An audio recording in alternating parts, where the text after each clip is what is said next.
Hey everybody, Brian King here. Thanks for tuning in and thanks for being you. I am the host with the most when it comes to finding all of the wonderful square pegs in this world that make this round hole society go around. And today I am absolutely honored to bring Rob Hatch to you. He's a gentleman I've known online for several years because of his work professionally, and we connected probably in the last year or so, and he's become a very trusted friend and colleague as well. And I am thrilled to bring him to you. Welcome, Rob. Thanks so much for having me, Brian. I have to say, I want to jump right in and say, I love your thanks for being you. It is so in line with exactly how you celebrate each individual person, your children, the way that you talk about each one of them, the way that you approach, at least the way that I hear you talk about working with clients. So it is really individual and specific, and I feel like you always value it. So I love that phrase. I love that you sign off with that. I love that you say hello with that. It's great. Oh, thanks, man. Yeah, and I don't know when I started it. It's been probably 6-7 years. Just one day I slapped that on my closing to an email instead of sincerely. It was just, thanks for being you. And the person I sent it to was so lit up by it. I said, oh, maybe you want to hang on to this. And I've been doing it ever since.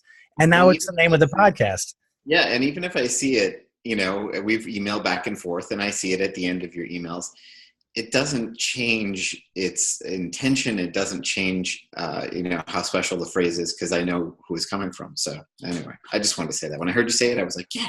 Love that. Awesome. Now, Rob, professionally speaking, we're going to talk a little bit about the different facets of your life. And in your case, what makes you a square peg is you've been diagnosed with ADHD, just like me. Yes. And some people can think that that is somewhat of a death sentence professionally because of all the difficulties they have with it. But you, on the other hand, are president of a company. You're president of Owner Media Group. So can you talk a little bit about what is the Owner Media Group and what does your role as president entail? So Owner Media Group, one of the things that we do is we partner with business owners or individuals who are inside a company and companies to create a clear path to action. And oftentimes that it involves kind of helping them to become really clear about what it is that they want to do and achieve, and then figuring out the path to get there. So we do that in a number of different ways. But my role here is, it's all over the place. My role it really started as being the operational mechanism behind things. Chris, my business partner, Chris Brogan, is very much the face of our organization. He is very well known. He's a New York Times bestselling author and international speaker, and he just has an amazing big personality. He's brilliant as well. And so he's been very much out front for us. And for me, my role it has been kind of taking care of the operational things behind the scenes, making sure everything's lined up and connects, as well as being a partner and advisor in many ways. That ends up being my role. My favorite role in most of what I do is coach and advisor. And as Chris has said before, I kind of help him make sense of all of the different varying, messy, crazy, creative thoughts in his brain. I kind of help to boil it down, which actually ties into how I've coped with or made the most of being someone with ADHD, is taking all of these associative thoughts that are all over the place and figuring out how do I effectively use all of that and boil it down into what it is that I'm going to do. It's not easy, but that's kind of what happens. Oh, no doubt. One of the best things, or one of my mantras, is that necessity is the mother of invention. So often we are called upon to solve particular problems, and we find that these problems are occurring more often, and we better devise some kind of a workflow or a system to make this work. And it sounds like having to help Chris navigate the snowstorm that is his creative mind required you to come up with some systems. Yeah. Systems for him, systems for myself. But that's sort of been the way it is I actually, early on in my career, I didn't realize I had ADHD. I didn't realize I had it when I was in high school, but once I did learn, and I think I don't know if this is true of a lot of people, but I found it to be true with some adult friends that I've known who have it. You end up discovering it because your child is diagnosed, and then you go, huh, this is like, oh yeah, that looks very familiar. And suddenly you realize that, yeah, you in fact have it as well. So all the markers are there. So it wasn't until very later in my career that I figured that out. But as I follow the thread backwards, I see a lot of the symptoms of it. And I see a lot of the, as you were saying, sort of necessity is the mother of invention, like how I structured things so that I could, even before I realized it, be successful. And I think a lot of times it was that ability to kind of be all over the place in my thinking and then pull it together for either for myself or for other people, that I can go places. I don't have to be very linear in my thinking. In fact, I struggle to be linear. So the fact that I can go out and come back in is I think, been a huge strength for me professionally. Absolutely. I mean, I found out the same way as most guys or even ladies do. My son was diagnosed first. And now, as it turns out, all three of them, and it's one of my many genetic inheritances that I passed on to them. Yeah, but, you're welcome. but just like you say, you don't really do things in a linear way. Yeah. We tend to not discover or even underestimate the inherent creativity that comes with having a scatterbrain. Yeah, we make connections that other people don't. We can be really valuable at creative problem solving and creating the systems that work for us. I like watching some of those cop shows, just because it's full of so much surprise. But one thing I see a lot is people having to walk the line at the traffic stop because they're suspected of DUI.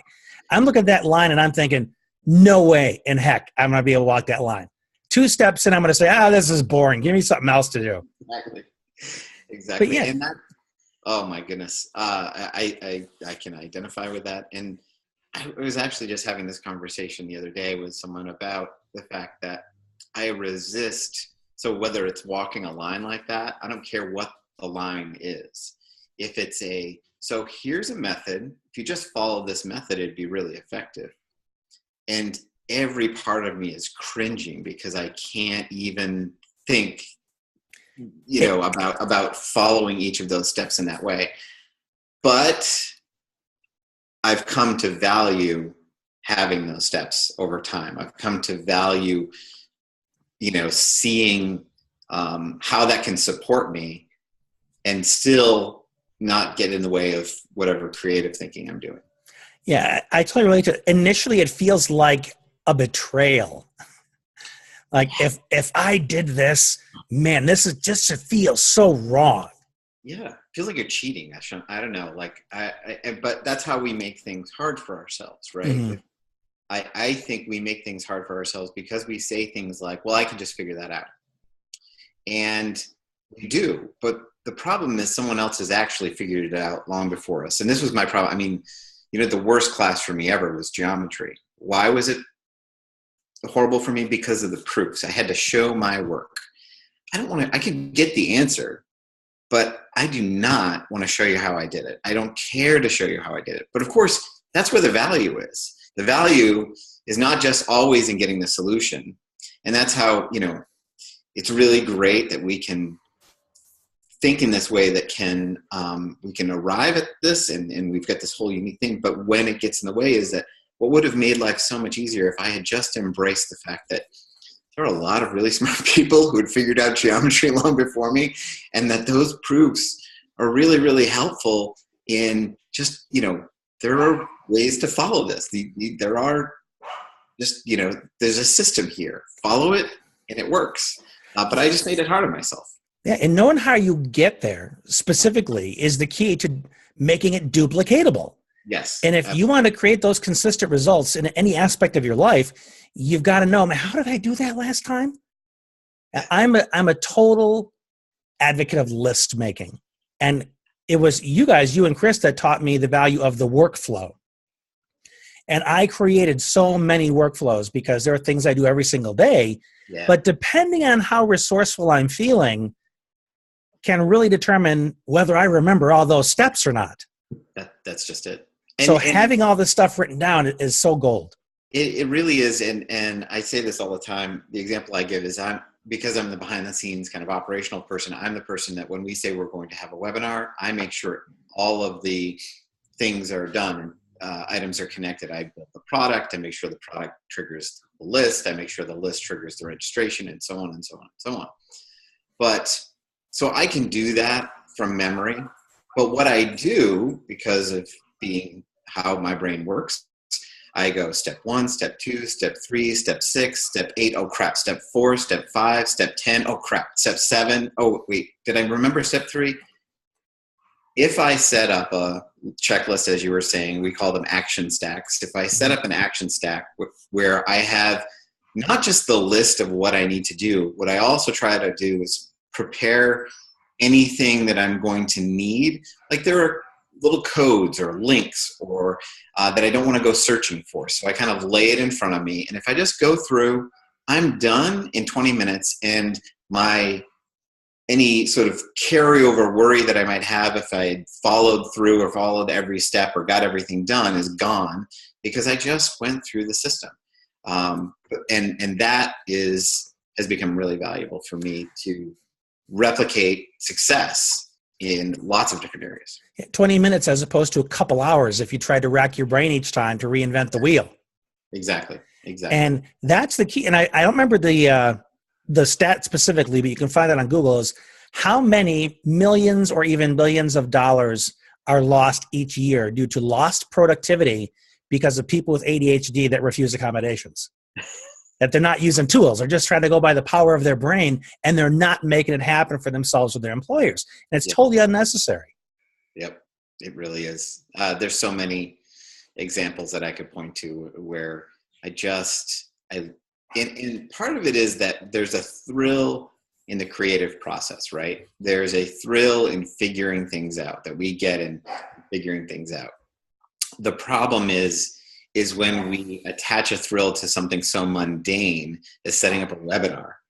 And that's not where I want to get, have my excitement and thrill.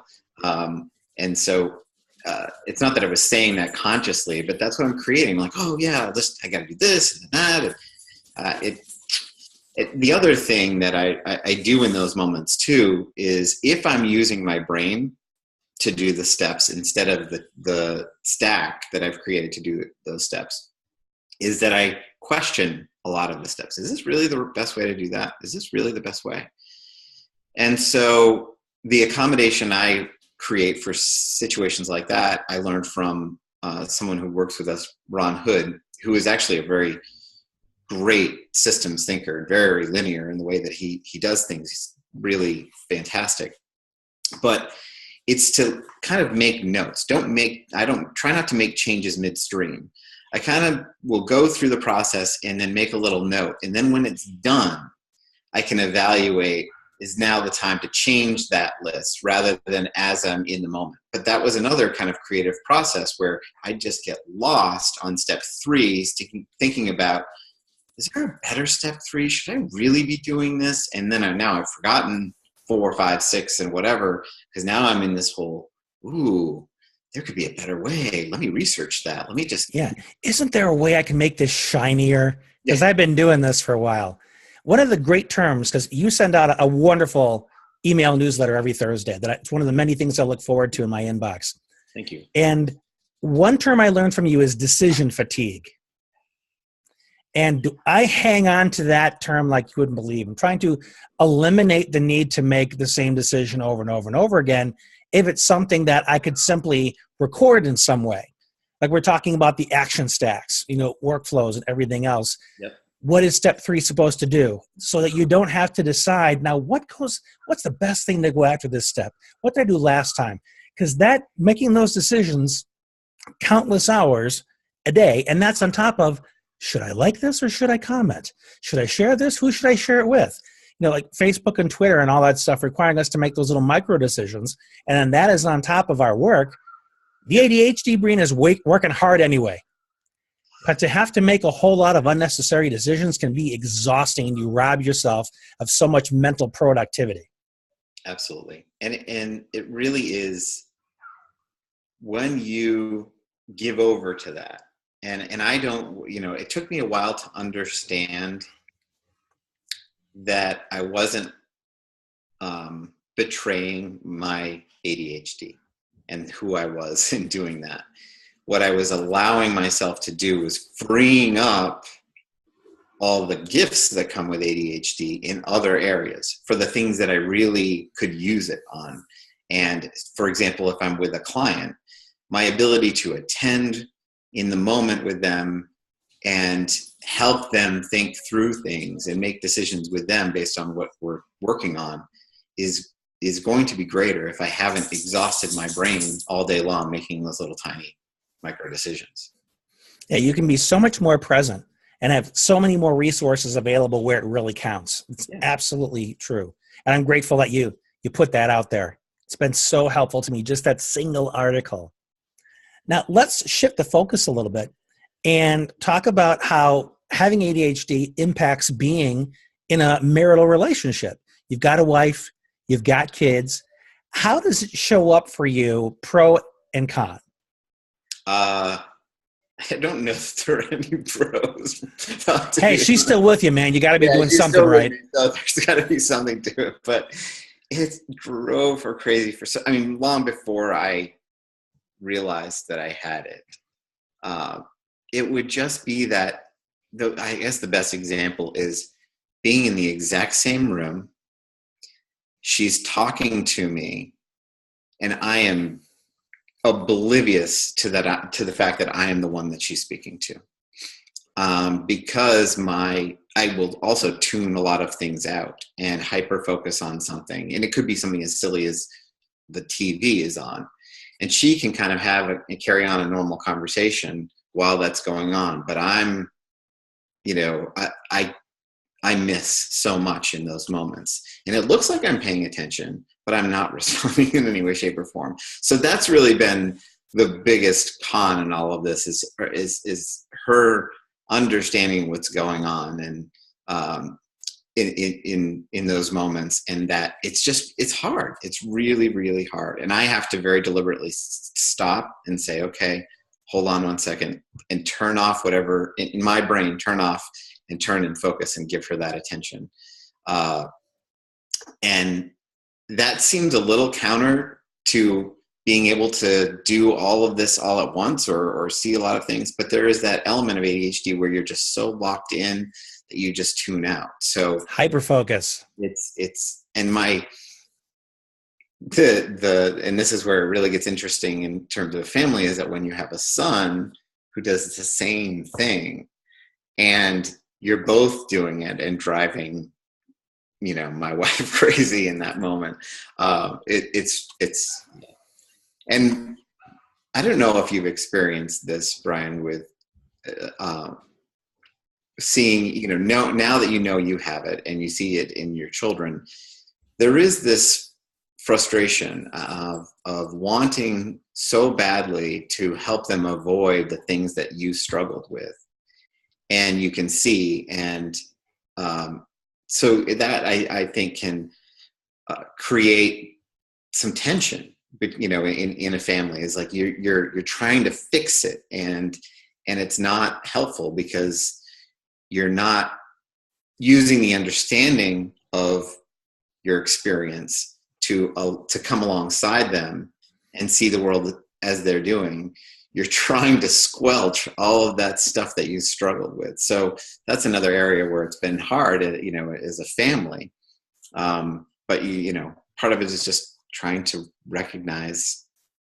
Fortunately, trying to prevent them from making the same mistakes is something that's very natural for me. And I talked to a young lady for the first time this morning. Her mother was convinced that she'd get angry. She wouldn't want to talk. And she was lit up the whole time. And her comments to her mom afterwards was that that I'm amazing and she can't wait to keep working with me. And I know how to talk to the child's experience and how to connect their own goals to what it is I have to teach them. So that's just something I know how to do instinctively. I imagine it's like there are things that you're able to do that really come natural to you. Yeah. And then there are other areas where you feel like a complete dope. Yes, indeed. But yeah, those situations where your wife is talking to you and you're totally oblivious, that really created a lot of tension with my wife early on. Because I was being inconsiderate, I was being rude, I didn't care what she had to say, and none of that was true. So once I was diagnosed with the ADHD and figured out what that meant for me, one of the things that I have said to her repeatedly, and most of the time she remembers, the rest of the time we get into an argument, which I said to her, make sure you have my attention before telling me anything of value. Yeah. And we also had to figure out, how will she know when she has it? So the way she knows is I would turn to her and say, oh yeah, what is it you want me to hear? What is it you want to say to me? And then here's one of the keys at the end of it. I need to articulate to her what action I'm going to take based on what she just told me. Because if she says, hey, you understand what I mean? Yeah, honey. Oh, yeah, I get that. And a couple hours later, what conversation? Yeah. I don't remember. I don't know what you're talking about. Yeah, that's also where not only is there an obliviousness, there's this going in and out of, I know she's talking to me, but I'm still not engaged. And that's that moment I was describing where I have to say, stop doing whatever it was I was doing and look at her and say, yeah, okay, I'm really listening. And, you asked earlier about the pros, and I think I don't know that she would say this, but I think one of the pros is when I am engaged and listening, then I really can bring that to bear, bring all of that ability to hear all of the chaos and different thoughts and kind of pull things together in a way that, okay, so this is what we're talking about right now. Because I know, we mentioned this and we mentioned that, and I know this is going on, but really the thing that we need to focus on most right now is this. And I think that's part of what, I think she'd say that as well. Has been helpful. It's when she knows that I'm listening as well, is that I can hear all those pieces and we're engaged. Yeah. One of the big cons for all of us is that it can be draining for the marital relationship because it can take a lot more work to establish and maintain that connection. And it's difficult to sustain it, no matter how much you're into your spouse. Yeah. It can be really difficult to be there for the length of time and at the depth your spouse is looking for. So we do the best we can. Indeed. And make sure that we really crank up the quality when we got it. So as far as your kids go, I know you've got one child that has ADHD. How about the other ones? No. I mean, no one's been diagnosed. I don't think that they do. I've asked that question of my wife every now and then. Like, do you think? Because I might see a similar struggle come up. Mm. But usually the struggle, I think it's because I'm looking for it. And I think that it's just a unique struggle that they're we're a lot more alert. Yeah. And looking for it because we want to put out that fire if we can. Yeah. And so I think the other three, they have their own undiagnosed unique challenges as any person does, but no. And I don't think, when I think about, I don't even know how aware they are of my diagnosis as much as they're more aware of their brother's diagnosis. Because I don't, we don't talk about it. I mean, they know it, but they don't, no one really is, it's not so present in our lives. It's just become something that we work with him. That was going to be my question as to whether the one that does have the ADHD, does that cause tension between the siblings? I don't think so. I haven't noticed when it has. The only times that I think that might have come up that would be directly related to it is more about if there is a meltdown when they're younger, because they're so frustrated that, they've put off things that they know they should have dealt with, and everything just starts to kind of collapse because you've procrastinated. It's one of my worst traits, I would say, where you just push yourself right up against that deadline until you really don't have another decision and you have to do it. And sometimes you can push through. That becomes one of the gifts, I think, of ADHD, is that somehow you just find this this energy to push through in the last minute. You kind of chalk it up as like, ooh, well, I know I can do that.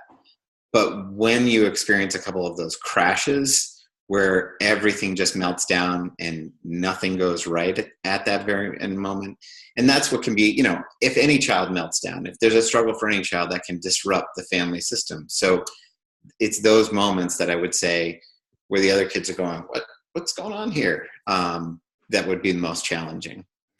One of the things that I think is one of the best lessons of any family that has somebody with ADHD in it is resilience becomes a common theme.